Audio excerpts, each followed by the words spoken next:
Are you a pro wrestling fan? Then odds are at some point in your life, you were a backyard wrestler. In this new series, I'm going to take you through how we came from this to this. It's a long story, covering nearly 2 decades. But if you're a nostalgic person missing the backyard days of yesteryear and a simpler time of the 90s and early 2000s, this is the story for you. This is Backyard Wrestling Cinema.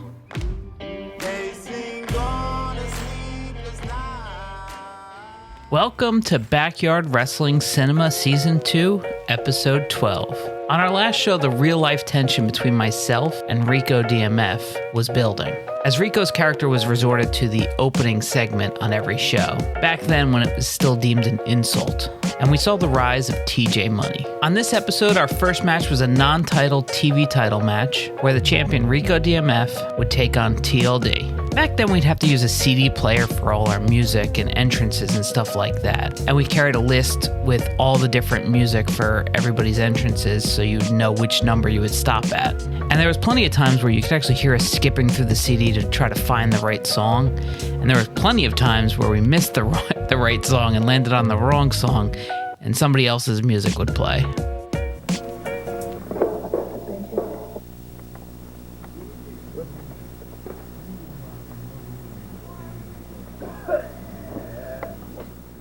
In the end, Slug would cost Rico the match here.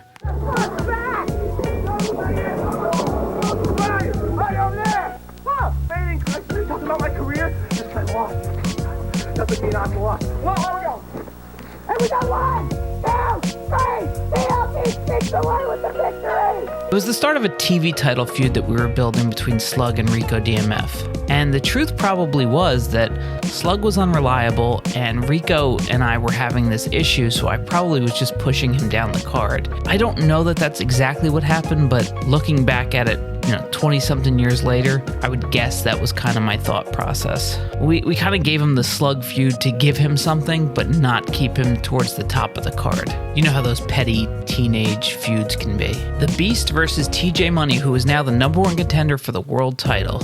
And that match was up next.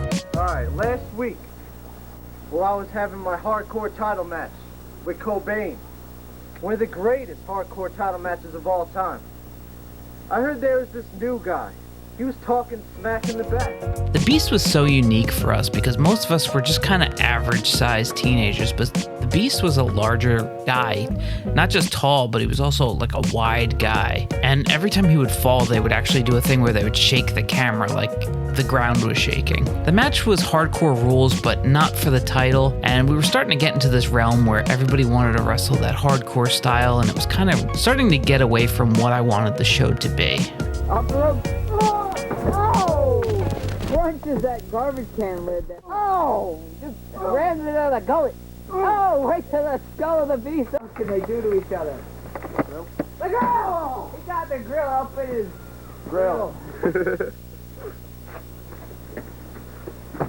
the house. He's got around biking it.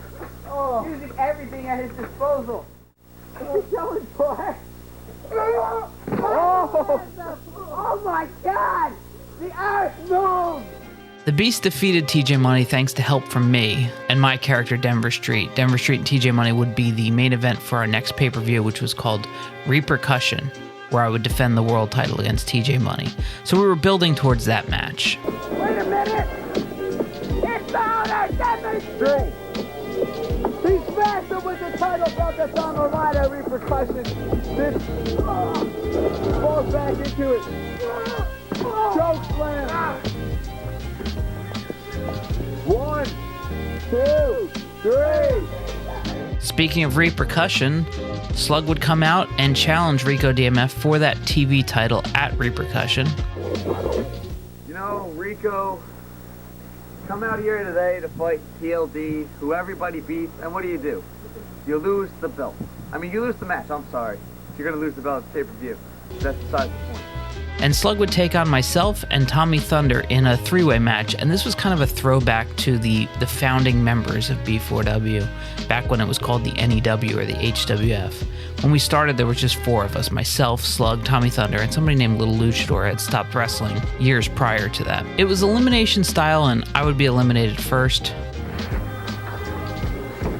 Goal! Goal by Slug. 1, 2, 3. David Street is eliminated. I'm not really sure why, because I was the champion at the time, and Slug was our most unreliable person. Slug would later go on to defeat Tommy Thunder, who was also the United States champion at the time, so I'm not sure what the hell we were doing with our booking, other than he had help from the returning homeboy Joe Slice. Oh. Kicks his stomach. Huh? Homeboy! Homeboy Joe Slice is back! Oh! Just threw Tommy to the ground. Beating on Tommy Thunder. The man taken out by the BWL. Well, he's back, setting up for the drive-by. Drive-by! He nailed Tommy Thunder. The pin. 1, 2, 3. The Slug is beating the United States champion.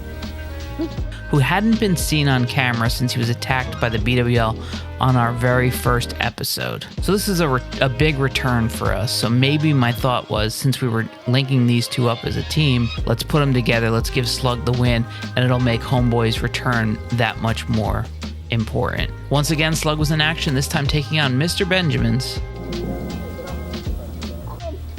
Oh my God! The match was interrupted by Rico DMF this time, right when it looked like Slug had the match won. Rico was furious and his character was supposed to be going crazy after losing to TLD earlier, because nobody lost to TLD. There was actually a spot here that pissed everybody off in real life. For weeks, Rico had been yelling at everybody to stop using the canoe, even though everybody would still keep using the canoe just to kind of egg him on. He had been making this plea to everybody like, look, I don't want this thing to get damaged. It's a thing between me and my father. And then in this match, when he ran out and did his spot here, he used the canoe. I love most. That's the end of it. But you don't wait over the free ball. On the canoe. No hit. Mine. Now let me just clarify, like, it's his, he can do whatever he wants with it. But for 16, 17-year-old kids, after he told us adamantly we can't use it, and then for him to go out and use it, people were pissed. So even though Rico was completely logical in that he can do whatever he wants, it's his stuff, it's his backyard, that logic doesn't work for 16, 17-year-olds. For weeks, the storyline had been that I was trying to get rid of Cobain, and I had hired a number of people to try to do it, but nobody was able to do so. So I tried to do it myself, especially now that I had a bodyguard in the Beast. The Beast assisted me many times in the match, leading to TJ Money coming out to try to even the odds. Double. Oh, pinning him down. Just pounding the whipping. Out of the Beast. Cobain set up 12 gauges. The Beast. Oh, and super kick by. Oh, the Beast is out now.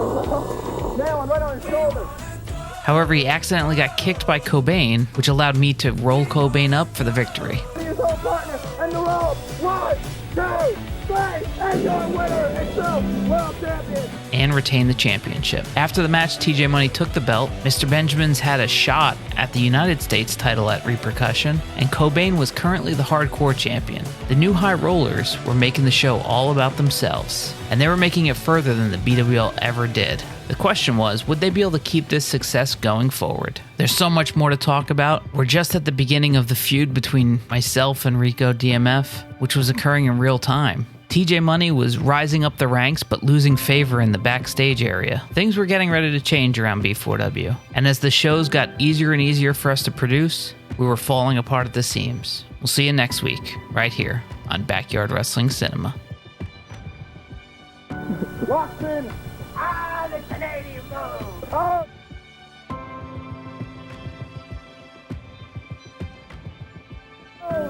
Where he drops, no one will know. But Mr. Benjamin, oh, right on the face.